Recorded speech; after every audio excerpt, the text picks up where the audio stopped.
বঙ্গবন্ধুকে doctor of laws degree দিল ঢাকা বিশ্ববিদ্যালয়। গ্রহণ করলেন প্রধানমন্ত্রী। জাতির পিতার আদর্শ বাস্তবায়নের আহ্বান। সহিংসতার দায় এড়াতে পারে না বিএনপি। সন্ত্রাসী কর্মকাণ্ডে জড়িত প্রত্যেককে আইনের আওতায় আনা হবে। বিক্ষিপ্ত ঘটনায় বিএনপির হরতাল। আগুন ও সংঘর্ষের ঘটনায় শ্রমিক লীগ কর্মী সহ নিহত ৩, মির্জা ফখরুল আটক। নিহত পুলিশ সদস্যের বাড়িতে শোকের মাতম। সাংবাদিকদের উপর হামলায় ক্ষোভ, নিন্দা। গাজায় ইসরায়েলি বাহিনীর তাণ্ডব অব্যাহত। দ্বিতীয় ধাপে যুদ্ধ শুরুর ঘোষণা নেতানিয়াহুর। জাতিসংঘের উদ্বেগ।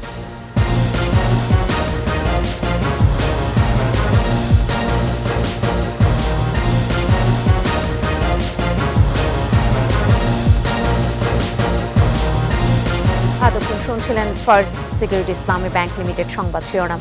প্রত্যেককে আমন্ত্রণ জানাচ্ছি সন্ধ্যা 7:21 সংবাদে। সাথে থাকছি আমি ফেরদৌসী আহমেদ। দর্শক, 21 টেলিভিশনের সংবাদে একই সাথে সরাসরি দেখতে পাবেন আমাদের ফেসবুক পেজ www.facebook.com/2124 অনলাইনে। জাতির পিতা বঙ্গবন্ধু শেখ মুজিবুর রহমানকে মরণোত্তর ডক্টর অব লজ ডিগ্রি প্রদান করেছে ঢাকা বিশ্ববিদ্যালয়। বিশেষ সমাবর্তনে পিতৃ ঋণ স্বীকারে কৃতজ্ঞতা জানিয়েছেন বঙ্গবন্ধু কন্যা প্রধানমন্ত্রী শেখ হাসিনা। মুষ্টিমেয় মানুষের জন্য নয়, তৃণমূলের উন্নয়নে বঙ্গবন্ধুর আদর্শ ও নির্দেশনা বাস্তবায়নের আহ্বান জানিয়েছেন প্রধানমন্ত্রী। জানাচ্ছেন আকবর হোসেন সুমন। প্রাচ্যের অক্সফোর্ড খ্যাত দেশের সর্বোচ্চ বিদ্যাপীঠ ঢাকা বিশ্ববিদ্যালয় স্বাধিকার আন্দোলন, মুক্তিযুদ্ধ ও গণতন্ত্র প্রতিষ্ঠার লড়াই সংগ্রামের সূতিকাগার এই শিক্ষা প্রতিষ্ঠান বহন করে বাংলাদেশের ইতিহাস ঐতিহ্য। 1947 সালে ঢাকা বিশ্ববিদ্যালয়ের আইন বিভাগের শিক্ষার্থী ছিলেন বাংলাদেশের স্বাধীনতার স্থপতি বঙ্গবন্ধু শেখ মুজিবুর রহমান। বিশ্ববিদ্যালয় শিক্ষা জীবনের 1 বছর 4 মাস 16 দিন পর চতুর্থ শ্রেণীর কর্মচারীদের পক্ষে আন্দোলনের দায়ে ছাত্রত্ব হারিয়েছিলেন বঙ্গবন্ধু। ঢাকা বিশ্ববিদ্যালয়ের খেলার মাঠে সৃষ্টির শতবর্ষ পরে এই বিশেষ সমাবর্তন অনুষ্ঠানে বাঙালির অবিসংবাদিত নেতা বঙ্গবন্ধু শেখ মুজিবুর রহমানকে দেওয়া হয় মরণোত্তর সম্মানসূচক ডক্টর অব লজ ডিগ্রি। জাতির পিতার সম্মাননা গ্রহণ করেন কন্যা প্রধানমন্ত্রী শেখ হাসিনা। ইতিহাস এবং অর্জনের সাক্ষী ঢাকা বিশ্ববিদ্যালয়ের সঙ্গে বঙ্গবন্ধু ও বাংলাদেশের সম্পর্ক তুলে ধরেন প্রধানমন্ত্রী। 2010 সালের 14 আগস্ট জাতির পিতার প্রতি যে বহিষ্কারাদেশ ছিল রাষ্ট্রটিকের, সেটা প্রত্যাহার করে নিয়েছিলেন। আর আজকে আপনারা জাতির পিতাকে ডক্টর অব ল উপাধিতে ভূষিত করেছেন। আমি জানি না কি ভাষায় আপনাদেরকে আমি ধন্যবাদ জানাবো, তো আমি কন্যা হিসেবে কৃতজ্ঞতা জানাই। দেশ গঠন ও গণতন্ত্র রক্ষায় আত্মত্যাগকারীদের স্মরণ রেখে আগামী দিনের প্রস্তুতি নেবার আহ্বান জানান বঙ্গবন্ধু কন্যা। 75 সালের 15 আগস্ট থেকে 96 সাল, আর এরপরে 2001 থেকে 2008, এই 29টা বছরই তো আমাদের জাতীয় জীবন থেকে উন্নয়নের সকল ধারা ব্যাহত হয়, মুক্তিযুদ্ধের চেতনা নস্যাৎ হয়, দেশের মানুষের ভাগ্য নিয়ে ছিনিমিনি খেলাই হতো। আজকে আমাদেরকে তৈরি হতে হবে আগামী দিনের জন্য। তৃণমূলের সুবিধাবঞ্চিত মানুষের উন্নয়নই গুরুত্বপূর্ণ বলে উল্লেখ করেন প্রধানমন্ত্রী। ওই গ্রামের মানুষকে ভুলে গেলে চলবে না। তাদের যত উন্নত হবে, আমার দেশও উন্নতি হবে। মুসলিম লোকের উন্নতি না, উন্নতি হবে সার্বজনীন। গ্রামের একেবারে তৃণমূল পর্যায় থেকে আমাদের উন্নয়ন আসবে। সরকার প্রধান জানান, ক্ষমতা নয়, জাতির পিতার আদর্শ বাস্তবায়নই তার লক্ষ্য। জাতির পিতা যে চেয়েছিলেন বাংলাদেশ, সেই বাংলাদেশ গড়াটাই কিন্তু আমার একমাত্র লক্ষ্য। আমার কাছে প্রধানমন্ত্রী তো কিছু না। আকবর হোসেন সুমন, 21 টেলিভিশন, ঢাকা। বিএনপিকে সন্ত্রাসী দল উল্লেখ করে আওয়ামী লীগ সাধারণ সম্পাদক ও সেতুমন্ত্রী ওবায়দুল কাদের বলেছেন, দেশের গণতান্ত্রিক প্রক্রিয়াকে নষ্ট করতে তারা সন্ত্রাসী কার্যক্রম চালাচ্ছে। ধানমন্ডিতে আওয়ামী লীগ সভাপতির রাজনৈতিক কার্যালয়ে সংবাদ সম্মেলনে ওবায়দুল কাদের অভিযোগ করেন, সুষ্ঠু নির্বাচনের পথ ভণ্ডুল করতে চায় বিএনপি। সমাবেশের নামে শনিবার পুলিশ হত্যা এবং প্রধান বিচারপতির বাসভবনে হামলা করে তারা রাষ্ট্রকে চ্যালেঞ্জ করেছে। হুঁশিয়ারি দিয়ে ওবায়দুল কাদের বলেন, শান্তি সমাবেশ করে মাঠে সতর্ক অবস্থানে থাকবে আওয়ামী লীগ। বিএনপির বিশৃঙ্খলা ও সহিংসতা কঠোর হাতে প্রতিহতের কথাও জানান আওয়ামী লীগ সাধারণ সম্পাদক। নির্বাচনের কোনো বিকল্প নেই। যদি কেউ মনে করে সহিংসতা করে এই দেশে অপকর্ম করে আপনারা নির্বাচনকে প্রশ্নবিদ্ধ করবেন, যদি মনে করেন এই নির্বাচন প্রক্রিয়াকে আপনারা ভণ্ডুল করবেন, সেটা আমরা হতে দেব না। শান্তিপূর্ণ কর্মসূচির প্রতিশ্রুতি দিয়ে কথা রাখেনি বিএনপি। জ্বালাও পোড়াও হত্যা সন্ত্রাসের পথ গেছে। সরকারের প্রভাবশালী বেশ কজন মন্ত্রী প্রতিক্রিয়ায় বলেছেন, ধ্বংসাত্মক সহিংস রাজনীতি থেকে পিছপা না হলে আর এ ধরনের কর্মসূচির সুযোগ পাবে না দলটি। সন্ত্রাসী কর্মকাণ্ডে যারাই জড়িত ভিডিও ফুটেজ যাচাই বাছাই করে প্রত্যেককে আইনের আওতায় আনা হবে। রিপোর্টে বাকিটা জানাচ্ছেন মোহাম্মদ নুরুন্নবী। কয়লা ধুইলেও ময়লা যায় না, বদলালো না বিএনপি। সভা সমাবেশ করতে গণতান্ত্রিক অধিকারের ধোয়া তুলে 2014 সালের চিত্রই ফিরিয়ে আনলো দলটি।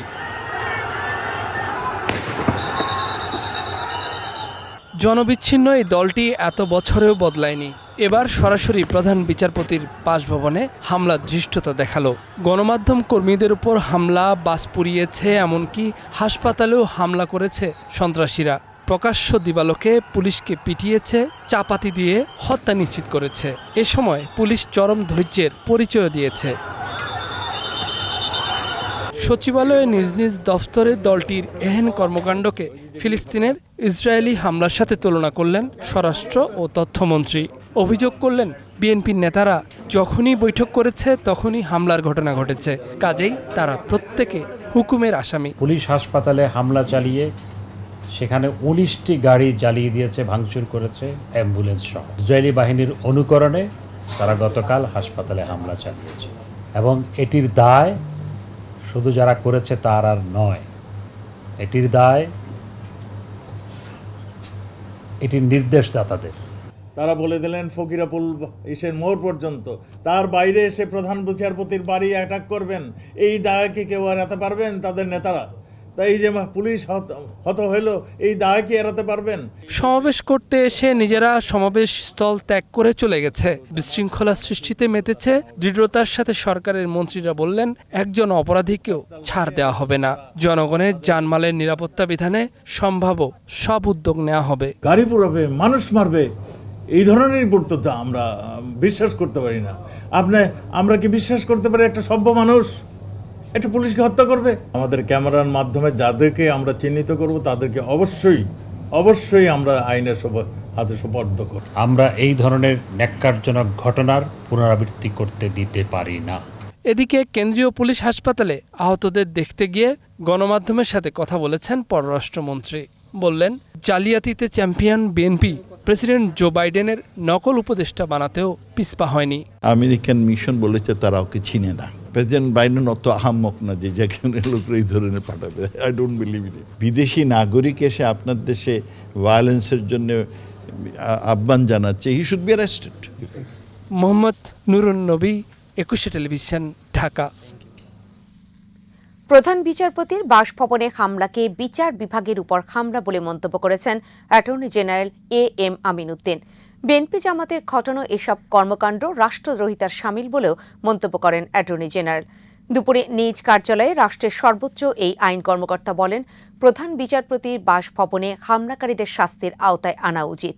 28 অক্টোবর বিএনপির মহাসমাবেশ চলাকালে কাকরাইলে প্রধান বিচারপতির সরকারি বাসভবনে হামলা করা হয়।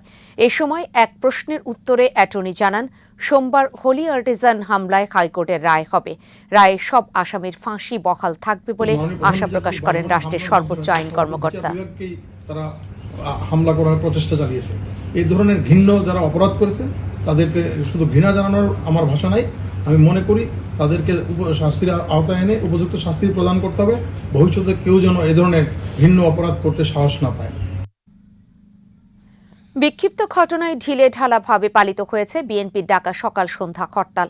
বাসে আগুন ও সংঘর্ষের ঘটনায় এখন পর্যন্ত শ্রমিক লীগ কর্মী সহ 3 জনের প্রাণ গেছে। দিনভর হরতালে প্রতিটি সড়কে গণপরিবহনের পাশাপাশি চলেছে ব্যক্তিগত গাড়িও। আর জানমালের নিরাপত্তা নিশ্চিতে সতর্ক অবস্থানে ছিল আইন শৃঙ্খলা রক্ষাকারী বাহিনী। এদিকে সমাবেশের নামে নৈরাজ্য সৃষ্টির দায়ে বিএনপি মহাসচিব মির্জা ফখরুলকে আটক করেছে গোয়েন্দা পুলিশ। সহকর্মীদের সহায়তায় জানাচ্ছেন রাসেল খান। শঙ্কা আগেই ছিল আবারও সহিংসতার পথে যাবে বিএনপি। তারপরও শান্তিপূর্ণ সমাবেশের প্রতিশ্রুতিতে বিএনপিকে অনুমতি দিয়েছিল পুলিশ। কথা না রেখে শেষ পর্যন্ত সংঘাতের পথে গেল দলটি। নগর জুড়ে তাণ্ডব চালায় বিএনপি নেতাকর্মীরা। পরে সমাবেশ ভণ্ডুলের অভিযোগ তুলে হরতাল ডাকে শুরু করে পুরনো আগুন সন্ত্রাস। দিনের শুরুতে বাইতুল মুকাররম জাতীয় মসজিদের দক্ষিণ গেটে একটি বাসে আগুন দেয় বিএনপি কর্মীরা। এর আগে রাজধানীর ডেমরায় একটি বাসে আগুন দেয় দুর্বৃত্তরা। এতে ওই বাসের ভেতরে থাকা ঘুমন্ত অবস্থায় সহকারীর মৃত্যু হয়েছে। এছাড়া অন্য বাসের আরেক হেলপার দগ্ধ হয়েছে বলে জানিয়েছে ফায়ার সার্ভিস।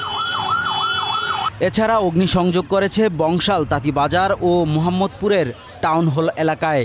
মোহাম্মদপুরে আগুন দিয়ে পালানোর সময় ছাদ থেকে লাফ দিয়ে এক বিএনপি কর্মীর মৃত্যু হয়েছে।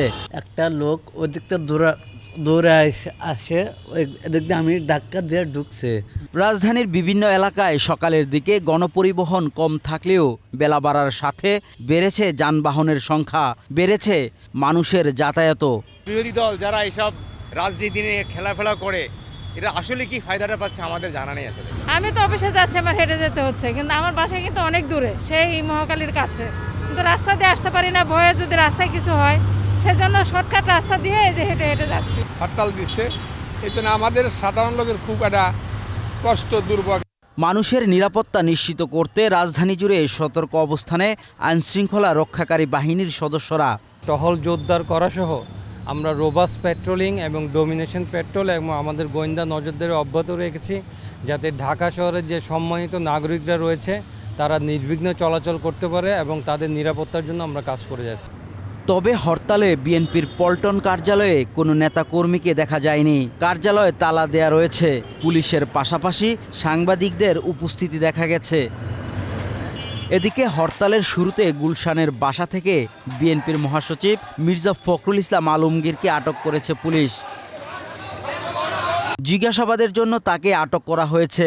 সহিংসতার উস্কানিদাতা প্রমাণ পেলে আইনি ব্যবস্থা নেবে আইনশৃঙ্খলা রক্ষা বাহিনী।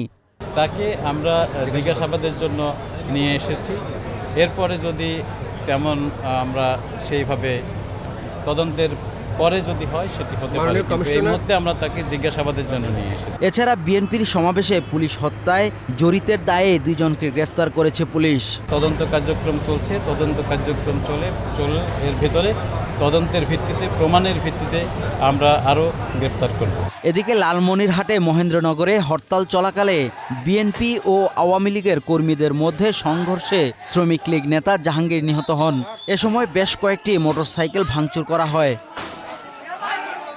এছাড়া নারায়ণগঞ্জের চাষারা ও কুমিল্লার চকবাজারে বিএনপি পুলিশ সংঘর্ষের ঘটনা ঘটে, আহত হয় প্রায় 15 জন। গাজীপুরের হোতাপাড়া ও টঙ্গী, মাগুরা, মানিকগঞ্জে যানবাহনে অগ্নিসংযোগ করেছে বিএনপি কর্মীরা। অপরদিকে নাশকতার আশঙ্কায় বরগুনা, রংপুর, নাটোর, সিরাজগঞ্জ, জয়পুরহাট, নীলফামারী সহ সারা দেশ থেকে শতাধিক বিএনপি জামাত নেতাকর্মীকে গ্রেফতার করেছে আইনশৃঙ্খলা রক্ষা বাহিনী। রাসেল খান, একুশে টেলিভিশন, ঢাকা। এদিকে 31 অক্টোবর থেকে 2 নভেম্বর পর্যন্ত সারা দেশে অবরোধের নতুন কর্মসূচি ঘোষণা করেছে বিএনপি ও সমমনা দলগুলো। বিএনপি ডাকা হরতালে রাজধানীর প্রতিটি অলিগলি আর প্রধান সড়কে সক্রিয় ছিল আওয়ামী লীগ। সকাল থেকে আওয়ামী লীগ এবং সহযোগী সংগঠনের নেতাকর্মীদের সরব উপস্থিতি লক্ষ্য করা যায়। জনগণের জানমাল নিরাপত্তায় তাদের এমন উপস্থিতি জানান শান্তি সমাবেশে অংশ নেয়া নেতাকর্মীরা। বাকিটা জানাচ্ছেন মাহমুদ হাসান। ফার্মগেটের আনন্দ সিনেমা হলের সামনে যুবলীগের অবস্থান। বিএনপি ডাকা হরতালের প্রতি নিন্দা জানিয়ে প্রতিবাদ সমাবেশের আয়োজন করে সংগঠনটি।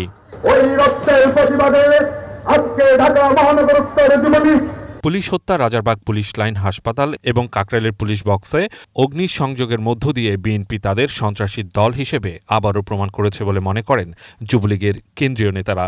কালকের এই ন্যাক্কারজনক ঘটনার মাধ্যমে তারা তাদের সেই পুরানো চেহারা, পুরানো মুখোশ উন্মোচন করেছে। ওরা যতদিন বাংলার মাটিতে রাজনীতি বিচরণ করবে ততদিন বাংলাদেশের মানুষ কষ্টে থাকবে। এদিকে মিরপুর ১ নম্বর গোল চত্বরে মহানগর উত্তর আওয়ামী লীগ অবস্থান নেয়। বিএনপি বিরোধী শান্তি সমাবেশ করে এবং পরে মিছিল নিয়ে বিভিন্ন সড়ক প্রদক্ষিণ করে। ভোটের পরিবেশ রক্ষার যে আন্দোলন সেটা চলবে যতদিন পর্যন্ত ভোট না হয়। রাস্তায় আছি, রাস্তায় থাকবো। চকবাজার এলাকায় স্থানীয় সাংসদ হাজী সেলিম হরতাল বিরোধী সমাবেশ করেন। এই সময় মিছিল নিয়ে বিভিন্ন সড়কে বিএনপি বিরোধী স্লোগান দিয়ে জনগণের পাশে থাকার আহ্বান জানানো হয়। একবার আমরা সংশোধন করেছিলাম 2008 সনে যখন লগি বৈঠা আন্দোলনের মাধ্যমে। এখনো আমরা সেই আন্দোলন মাত্র শুরু করতে যাচ্ছি। ইনশাআল্লাহ ভবিষ্যতের মধ্যে তাদের কঠোর জবাব দেওয়া হবে। নির্বাচনের আগ পর্যন্ত বিএনপি জামাতের যে কোনো নাশকতা ঠেকাতে নেতাকর্মীদের সক্রিয় থাকার আহ্বান আসে প্রতিটি হরতাল বিরোধী আয়োজন থেকে। মাহমুদ হাসান, ২১ টেলিভিশন, ঢাকা। রাজধানীতে বিএনপি কর্মীদের হাতে নৃশংসভাবে নিহত পুলিশ সদস্য আমিরুল ইসলাম পারভেজের বাড়িতে শোকের মাতম। ছেলে হারানোর কষ্টে নির্বাক বৃদ্ধ বাবা মা। এমন ন্যাক্কারজনক ঘটনার সুষ্ঠু বিচার দাবি করেছেন তারা। টাঙ্গাইল প্রতিনিধি কাজী রিপনের প্রতিবেদন জানাচ্ছেন মাসুম আলিসা। বাড়িতে এলেন আমিরুল, তবে হাসতে হাসতে নয়, নীরবে। তার মরদেহ দেখে কান্নায় ভেঙে পড়েন স্বজনরা। এমন মৃত্যু মানতে পারছেন না কেউই। ২ বছর আগে নদী ভাঙনের কারণে আমিরুল ইসলাম পারভেজ মানিকগঞ্জের দৌলতপুর থেকে চলে আসেন টাঙ্গাইলে। এরপর টাঙ্গাইলের ফয়েজপুর গ্রামেই বসবাস শুরু করেন। ২০১১ সালে পুলিশে যোগ দেন তিনি। বিয়ে করেন মানিকগঞ্জের সিংগাইরের রুমা আক্তারকে। ৬ বছরের একটি মেয়ে রয়েছে তাদের। চাকরির কারণে পারভেজ স্ত্রী সন্তান নিয়ে ঢাকাতেই থাকতেন। এখন পরিবারের একমাত্র উপার্জনক্ষম সদস্যকে হারিয়ে দুশ্চিন্তায় স্বজনরা। বাড়ি ভাঙ্গা, নদী ভাঙ্গনি, আমরা কেরাই বাঁচাইবো, এই পরিবার কেরা বাঁচাইবো? আমিরুল বাঁচাইছে। মারা গেল, এটা বিচার চাই। একমাত্র আমিরুলের ইনকাম সোর্সের উপর এই সংসারটা চলছে। ৫-৭ জন লোক খাওয়া দাওয়া চলছে। প্রশাসন বলছে পরিবারটিকে সার্বিক সহযোগিতা করা হবে। আমরা প্রশাসনের পক্ষ থেকে সবসময় পরিবারটির পাশে আছি। যে কোনো সেবা সহযোগিতা যা সরকারের পক্ষ থেকে আসে আমরা সবসময় তাদের জন্য করব। এদিকে এ ঘটনার নিন্দা জানিয়ে জড়িতদের দৃষ্টান্তমূলক শাস্তির দাবি এলাকাবাসীর। বিভাগীয় তদন্ত সাপেক্ষে সুষ্ঠু বিচার কামনা করছি। স্বজনরা জানায় সকাল ১১টার দিকে পারভেজের প্রথম জানাজা হয় ঢাকা পুলিশ লাইনে। এরপর মানিকগঞ্জের দৌলতপুর উপজেলা সদরে জানাজা শেষে উপজেলা কবরস্থানে দাফন করা হয়। মাসুম আলিসা, ২১ টেলিভিশন। ২৮ অক্টোবর আবারও বিএনপি জামাতের সহিংসতায় দেখল দেশবাসী। পেশাগত দায়িত্ব পালনের সময় নজিরবিহীন হামলার শিকার হন গণমাধ্যম কর্মীরা। ২১ টেলিভিশন সহ অন্তত ২০ জন সাংবাদিকের উপর চড়াও হয় বিএনপি জামায়াতের কর্মীরা। রাজনৈতিক সহিংসতার জেরে আহত হয়ে মারা যান এক সাংবাদিক। এসব ঘটনার প্রতিবাদে সাংবাদিক নেতারা ক্ষোভ জানিয়েছেন। মেহেদী হাসানের সহায়তায় বাকিটা জানাচ্ছেন মানিক শিকদার। ২৮ অক্টোবর সকাল থেকে বিএনপির সমাবেশে পেশাগত দায়িত্ব পালন করছিলেন দেশের প্রায় সব গণমাধ্যমের সাংবাদিকরা। উত্তেজনা, উদ্বেগ, উৎকণ্ঠার চিত্রসহ বিএনপির সমাবেশ কর্মসূচির নানা দিক তুলে ধরেন সংবাদকর্মীরা। দুপুরে হঠাৎ করেই শুরু হওয়া সংঘর্ষ, ধাওয়া পাল্টা ধাওয়ায় পুলিশ সাংবাদিক সহ অর্ধশতাধিক আহত হয়। নাইটেঙ্গেল মোড়, কাকরাইল পুলিশ হাসপাতাল এলাকা রণক্ষেত্রে পরিণত হয়। সংঘর্ষে চলমান সহিংসতার তথ্যচিত্র সংগ্রহ করতে গেলে সাংবাদিকদের উপর চড়াও হয় বিএনপি জামাতের কর্মী সমর্থকরা। এ সময় বেশ কিছু গণমাধ্যম কর্মীর উপর হামলা চালিয়ে ক্যামেরা ও গাড়ি ভাঙচুর করে। আহত হন অন্তত ২০ জনের বেশি সাংবাদিক। ২১ টেলিভিশনের গাড়িসহ ক্যামেরা ভাঙচুর করা হয়। মাইক্রোফোন ছিনিয়ে ভাঙচুরের পাশাপাশি বিভিন্ন গণমাধ্যমের গাড়ি ভাঙচুর, পোড়ানোর ঘটনা ঘটেছে এদিন। তাদের দলীয় সমর্থক এসে ক্যামেরাটা নিয়ে একেবারে ফ্লাইওভারের নিচে ফেলে দিল। দায়িত্বের কাজটাই হচ্ছে আমি সত্যকে তুলে ধরা। সেই কাজটাই যদি আমি না করতে পারি এবং সেই কাজটা করতে গিয়ে যদি আমার নিরাপত্তা বিঘ্নিত হয়, তাহলে আমার কাজটা তো আসলে সরাসরি হবে না। ঢাকা মেডিকেল কলেজ হাসপাতাল, পুলিশ হাসপাতাল সহ বিভিন্ন হাসপাতালে আহত সাংবাদিকদের চিকিৎসা দেয়া হয়। টিয়ারশেলের আঘাতে আহত সাংবাদিক রফিক ভুইয়া মারা যান চিকিৎসাধীন অবস্থায়। গণমাধ্যম কর্মীদের উপর এমন ঘৃণ্য হামলার প্রতিবাদে ক্ষোভ জানিয়েছেন সাংবাদিক নেতারা। ইসরায়েল যেভাবে গাজায় করছে, এখানেও তারা সেই একই কায়দায় তাদের নেতার নির্দেশে আমাদের উপরে হামলা করেছে। বিএনপিকে অবিলম্বে ক্ষমা চাইতে হবে, দুঃখ প্রকাশ করতে হবে সাংবাদিকদের উপরে হামলার জন্য। রাজনৈতিক দল রাজনৈতিক কর্মসূচি পালন করবে, সাংবাদিকরা সাংবাদিকদের কাজ করবে, কিন্তু সাংবাদিকদের উপর যখন পরিকল্পিত হামলা হয় তখন অবশ্যই বুঝতে হবে এর পেছনে অন্য কোনো উদ্দেশ্য আছে। সাংবাদিকদের নিরাপত্তা নিশ্চিতের পাশাপাশি দোষীদের বিচার দাবি করেন নেতারা। মানিক শিকদার, 21 টেলিভিশন, ঢাকা। এবার গাজায় ইসরায়েলি আগ্রাসন প্রসঙ্গ। ফিলিস্তিনের গাজায় এবার দ্বিতীয় ধাপে যুদ্ধ শুরু করেছে ইসরায়েলি বাহিনী। ফিলিস্তিনের স্বাধীনতাকামী সংগঠন হামাসের বিরুদ্ধে যুদ্ধের এই ধাপটি দীর্ঘ ও কঠিন হবে বলে সতর্ক করেছেন প্রধানমন্ত্রী বেনিয়ামিন নেতানিয়াহু। এদিকে গাজায় নিহতের সংখ্যা বেড়ে 8,000 ছাড়িয়েছে। বিপর্যস্ত গাজায় যুদ্ধবিরতির পরিবর্তে ইসরায়েলি বাহিনী স্থল অভিযান আরও জোরদার করায় উদ্বেগ জানিয়েছে জাতিসংঘ। বিরতি নিচ্ছি, যখন ফিরছি তখন থাকছে। তফসিল ঘোষণায় প্রস্তুত ইসি, সুষ্ঠু ভোটের সক্ষমতা রয়েছে বললেন বিদেশি নির্বাচন কমিশনাররা। বঙ্গবন্ধু টানেল দিয়ে সাধারণ যান চলাচল শুরু, ইতিহাসের সাক্ষী হতে রাতভর অপেক্ষা।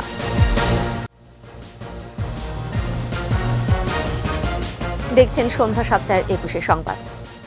দ্বাদশ জাতীয় সংসদ নির্বাচনের তফসিল ঘোষণার জন্য প্রস্তুত ইসি। ভোটের পরিবেশও অনুকূলে রয়েছে। 4 দেশের সাবেক বর্তমান প্রধান নির্বাচন কমিশনারদের সঙ্গে ইসির বৈঠক শেষে ইসি সচিব জাহাঙ্গীর আলম এসব কথা জানান। বিস্তারিত জানাচ্ছেন মিনালা দিবা। নির্বাচন কমিশন ভবনে সিইসির সম্মেলন কক্ষে ভারত, মালদ্বীপ, শ্রীলঙ্কা, নেপালের সাবেক এবং বর্তমান নির্বাচন কমিশনার এবং ইলেকশন মনিটরিং ফোরামের 9 জন প্রতিনিধির সঙ্গে বৈঠক করে ইসি। বাংলাদেশের নির্বাচন কমিশন যথেষ্ট শক্তিশালী বলে মনে করেন ভারতের সাবেক প্রধান নির্বাচন commissioner.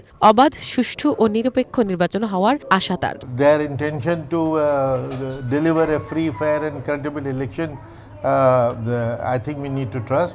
There is no reason why it should be suspected, but I don't understand the local politics much.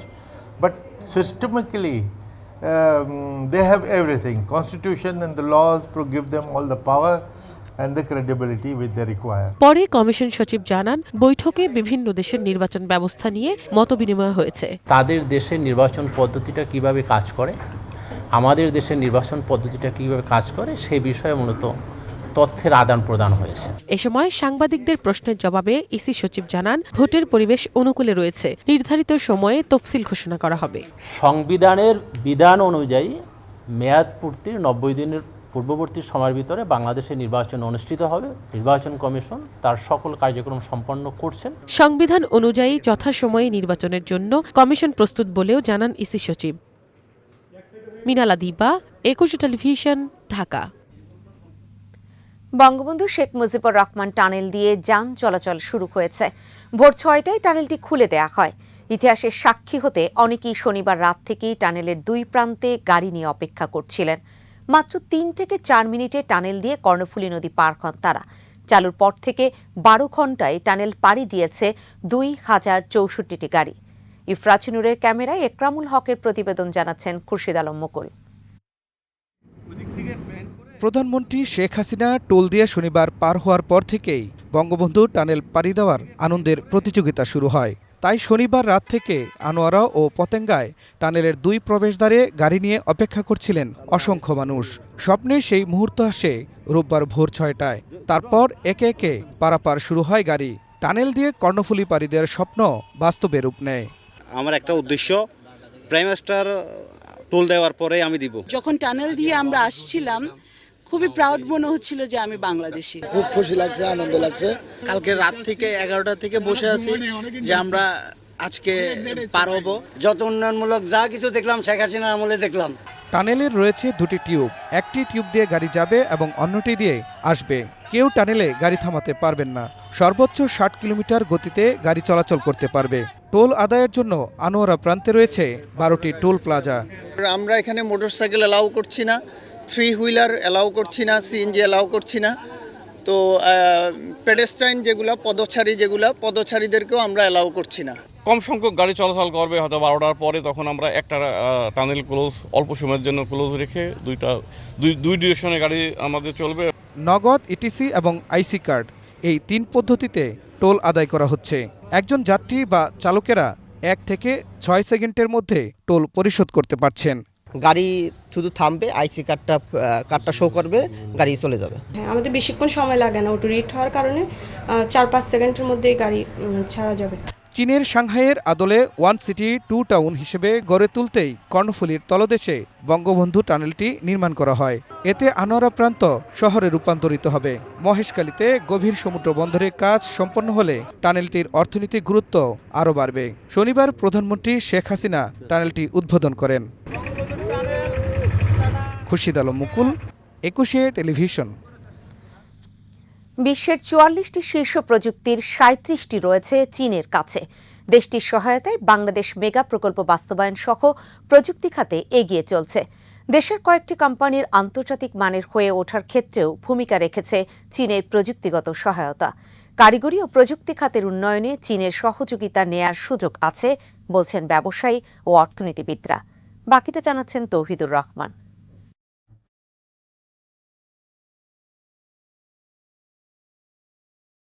Australia think tank strategic policy ইনস্টিটিউটের প্রতিবেদন বলছে, প্রতিরক্ষা, মহাকাশ, রোবোটিক্স, জ্বালানি, পরিবেশ, বায়োটেকনোলজি, কৃত্রিম বুদ্ধিমত্তা প্রযুক্তিতে আধিপত্য বিস্তার করে চীন বিশ্বের শীর্ষ প্রযুক্তি পরাশক্তি হওয়ার পথে। গুরুত্বপূর্ণ 44টি প্রযুক্তির মধ্যে 37টি রয়েছে চীনের হাতে। এ কারণেই বিশ্বের শীর্ষ উৎপাদন ক্ষেত্র হয়ে উঠেছে চীন।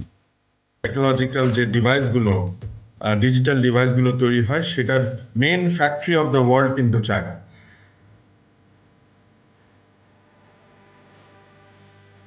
অন্যদিকে গত 1.5 দশকে বাংলাদেশের প্রযুক্তি খাত বিকশিত হয়েছে। নানা খাতে বেড়েছে প্রযুক্তির ব্যবহার। তবে প্রযুক্তি রপ্তানিতে বাংলাদেশ এখনও পিছিয়ে। প্রোডাক্ট স্পেস ম্যাপ অনুসারে প্রযুক্তিপণ্য উৎপাদন ও উচ্চ প্রযুক্তি সম্পন্ন কাজে এখনও বাংলাদেশ যথেষ্ট সক্ষম নয়।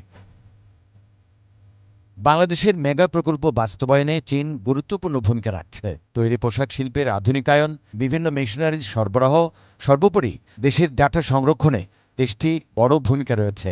চীনের প্রযুক্তি ব্যবহারের মাধ্যমে বাংলাদেশের কয়েকটি প্রতিষ্ঠান অর্জন করেছে আন্তর্জাতিক মান। ইনফ্রাস্ট্রাকচারের ক্ষেত্রে কিন্তু একটা বড় টেকনোলজি ট্রান্সফার বাংলাদেশের অলরেডি শুরু হয়ে গেছে গত 1 দশক ধরে, এবং বাংলাদেশের ইঞ্জিনিয়ার্সরা, বাংলাদেশের ওয়ার্কার্সরা কিন্তু চীনাদের সাথে মিলে এখন যথেষ্ট স্কিল এভেইল করেছে। সেটা যথেষ্ট পরিমাণে হয়নি।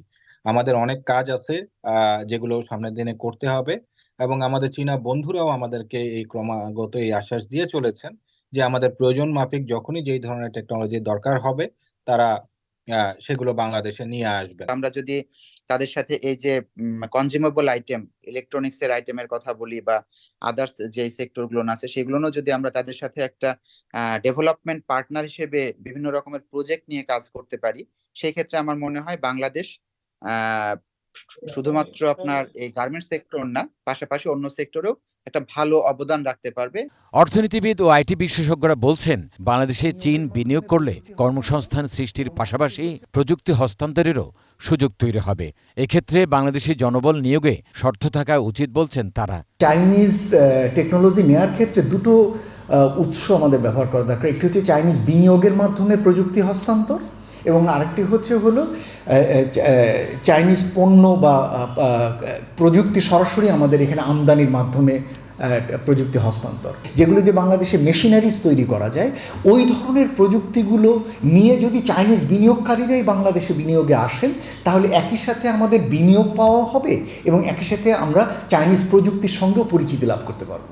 তাদের কাছ থেকে টেকনোলজি আনবো, তাদের কাছ থেকে হার্ডওয়্যার সফটওয়্যার সবই আনবো, কিন্তু সেটা যখন এখানে আমরা ইমপ্লিমেন্ট করব বাংলাদেশে, তখন যাতে আমাদের কোম্পানিগুলো, আমাদের ছেলেমেয়েরা, আমাদের ইঞ্জিনিয়াররা সেখানে জড়িত থাকে, এবং আমি বলতে চাই অ্যাটলিস্ট 60%, শতকরা 60% যেন লোকাল ভ্যালু অ্যাডিশন থাকে। প্রযুক্তিপণ্য উৎপাদনের প্রয়োজনীয় উপাদান আমদানিতে নীতি সহায়তা দরকার বলছেন ব্যবসায়ী ও অর্থনীতিবিদরা। তৌহিদুর রহমান, 21 টেলিভিশন, ঢাকা। বেতন বাড়ানোর দাবিতে আজও গাজীপুরে মহাসড়ক অবরোধ করে বেশ কিছু পোশাক কারখানার শ্রমিকরা। দুপুরের দিকে তারা সড়কে নেমে বিক্ষোভ শুরু করে। এ সময় কোনাবাড়ি ও কাশিমপুর এলাকার অধিকাংশ কারখানা ছুটি ঘোষণা করে কর্তৃপক্ষ। ঢাকা টাঙ্গাইল মহাসড়কে গাড়ি চলাচল বন্ধ করে বিক্ষোভ করে শ্রমিকরা। এতে যানজটের সৃষ্টি হয়। পরে পরিস্থিতি নিয়ন্ত্রণে পুলিশ টিয়ার শেল নিক্ষেপ এবং লাঠিচার্জ করে ছত্রভঙ্গ করে দেয়।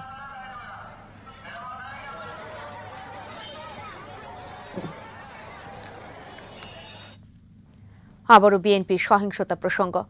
প্রধান বিচারপতির বাসভবনে হামলা, ভাঙচুর ও অগ্নিসংযোগ সহ ঢাকায় নারকীয় তাণ্ডবের প্রতিবাদে রংপুর আইনজীবী সমিতির উদ্যোগে মানববন্ধন ও বিক্ষোভ সমাবেশ হয়েছে। আদালত চত্বরে সমাবেশে রংপুর আইনজীবী সমিতির প্রায় 200 আইনজীবী অংশ নেয়। সমাবেশে আইনজীবীরা বিচারপতিদের বাসভবনের হামলার নিন্দা জানান।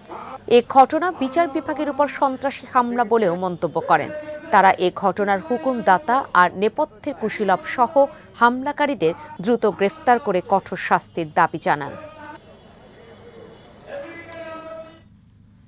এদিকে রাজধানীতে বিএনপি সমাবেশ থেকে পুলিশ সদস্য বীর মুক্তিযোদ্ধার সন্তান আমিনুর ইসলাম পারভেজকে নৃশংসভাবে হত্যার বিচার দাবি করেছে মুক্তিযোদ্ধা সংসদ সন্তান কমান্ড। শাহবাগে জাতীয় জাদুঘরের সামনে মানববন্ধন ও প্রতিবাদ সমাবেশে বক্তারা বলেন, মুক্তিযুদ্ধের চেতনা বিরোধী অপশক্তিগুলো আবারও আগুন, সন্ত্রাস ও মানুষ হত্যা করে আস্ফালন দেখাচ্ছে। শান্তিপূর্ণ আন্দোলনের নামে যারা জ্বালাও পোড়াও করে দেশের গণতান্ত্রিক প্রক্রিয়াকে বাধাগ্রস্ত করছে, তাদের বিরুদ্ধে দ্রুত আইনানুগ ব্যবস্থা গ্রহণ করার জন্য সরকারের প্রতি আহ্বান জানান বক্তারা। এই হত্যাকাণ্ডের হুকুমদাতাদের গ্রেফতার সহ মুক্তিযোদ্ধা সন্তানদের জন্য সুরক্ষা আইন প্রণয়নেরও আহ্বান জানায় মুক্তিযোদ্ধা সংসদ সন্তান কমান্ডের কেন্দ্রীয় কমিটি। বিরতি নিচ্ছি, যখন ফিরছি তখন থাকছে। ময়মনসিংহে জন্ম নিবন্ধন সার্ভারে সমস্যা, সনদ পেতে ভোগান্তি।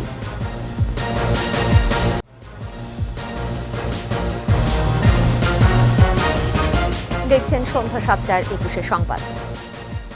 ময়মনসিংহে সার্ভার সমস্যায় জন্ম নিবন্ধন সনদ পেতে ভোগান্তি হচ্ছে। দুর্ভোগের কথা স্বীকার করেছেন ইউনিয়ন ডিজিটাল সেন্টারের কর্মীরা। ময়মনসিংহ বিভাগীয় প্রতিনিধি আতাউর রহমান জুয়েলের রিপোর্ট, জানাচ্ছেন রত্না জামান।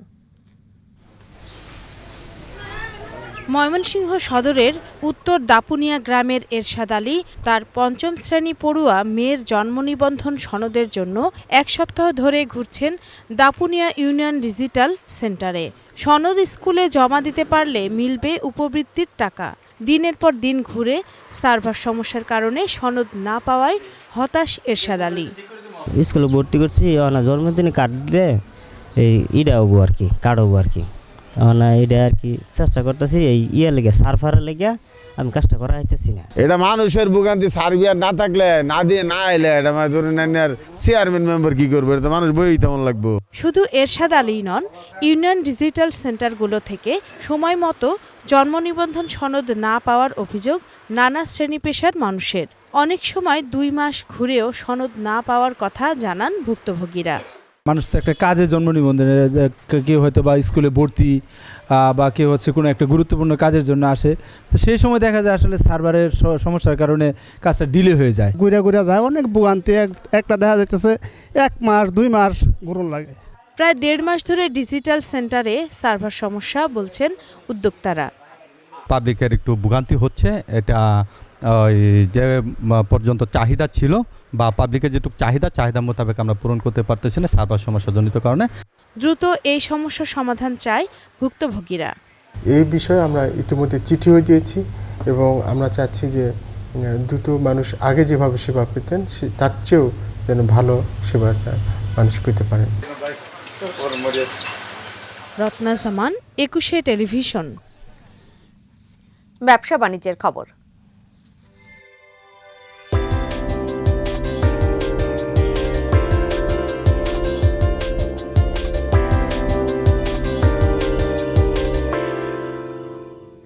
চারগুণ বাড়িয়ে প্রতি টন পেঁয়াজের রফতানি মূল্য $800 নির্ধারণ করেছে ভারত সরকার। আজ থেকে তা কার্যকর হচ্ছে।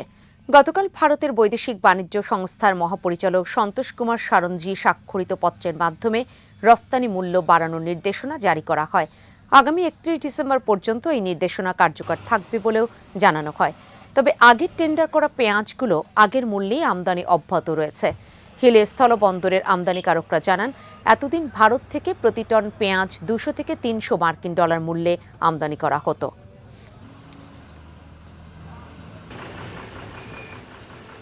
বিশ্বকাপে শ্রীলঙ্কার বিপক্ষে কাল মাঠে নামছে আফগানিস্তান। 2টি করে ম্যাচ জিতেছে দু দলই। এবার একে অপরকে ছাড়িয়ে যাওয়ার লড়াই। বিশ্ব চ্যাম্পিয়ন ইংল্যান্ডের পর পাকিস্তানকে উড়িয়ে ফুরফুরে মেজাজে আফগানরা। মহারাষ্ট্রে ম্যাচটি শুরু হবে দুপুর 2:30টায়। এদিকে আবারও ইনজুরির খানা শ্রীলঙ্কা দলে। ছিটকে গেলেন পেসার লাখিরু কুমারা। তার বদলে সুযোগ পেয়েছেন দুষ্মন্ত চামিরা। আফগানিস্তানের বিপক্ষে ম্যাচ সামনে রেখে অনুশীলনের সময় বাঁ উরুতে চোট পান কুমারা। এর আগে লঙ্কান প্রিমিয়ার লিগেও ইনজুরিতে পড়েছিলেন লাখিরু কুমারা। এতে বিশ্বকাপের মূল দলে ছিলেন না এই পেসার। অধিনায়ক সানাকা চোটে পড়ায় সুযোগ পান কুমারা। ইংল্যান্ডের বিপক্ষে ম্যাচে 3 উইকেট পেয়েছিলেন এই পেসার। তবে আবারও ইনজুরিতে পড়ায় বিশ্বকাপ শেষ হয়ে গেল তার। বদলি হিসেবে আরেক পেসার দুষ্মন্ত চামিরাকে দলে নিয়েছে লঙ্কান ক্রিকেট বোর্ড। এ নিয়ে বিশ্বকাপে তৃতীয় বদলি খেলোয়াড় নিল শ্রীলঙ্কা। শেষ করব সন্ধ্যা 7:21 সংবাদ। যাবার আগে ফার্স্ট সিকিউরিটি ইসলামী ব্যাংক লিমিটেড সংবাদ শিরোনামগুলো আরও একবার।